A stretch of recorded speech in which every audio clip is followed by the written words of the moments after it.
Scène de la vie quotidienne d'un tournage à Marseille. Depuis le 4 août, les lourdes équipes de taxis, produits et écrits par Luc Besson, ont littéralement investi le centre-ville de la cité phocéenne.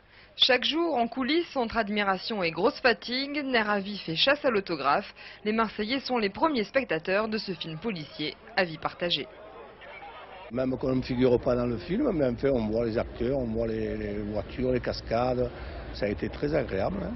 Franchement, c'est bien beau de tourner un film, mais les gens qui travaillent un peu, hein, tout le monde est râle là. Là, le klaxon, je vous dis pas. Hein. Il faut dire que ce film, qui est censé donner une image belle et juste de Marseille, dixit le maître Besson, n'est pas des plus simples à réaliser dans la deuxième ville de France. Paris a d'ailleurs refusé de donner les autorisations. Marseille, elle, a relevé le défi et s'est donné les moyens d'accueillir dans ses rues des courses-poursuites qui frôlent parfois les 200 km/h.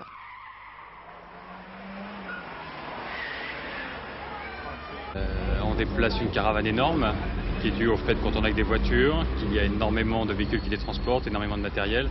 Forcément, c'est une logistique assez lourde qui pourrait ressembler à un cirque. Et mettre un cirque en centre-ville, c'est compliqué, ça crée quelques problèmes. On essaie de les limiter au maximum. De son côté, la ville assure que tout a été prévu pour que Taxi ne devienne pas un film catastrophe. Un taxi qui n'est pas le seul cirque de l'été à Marseille où se déroulent pas moins de 10 tournages jusqu'à fin septembre.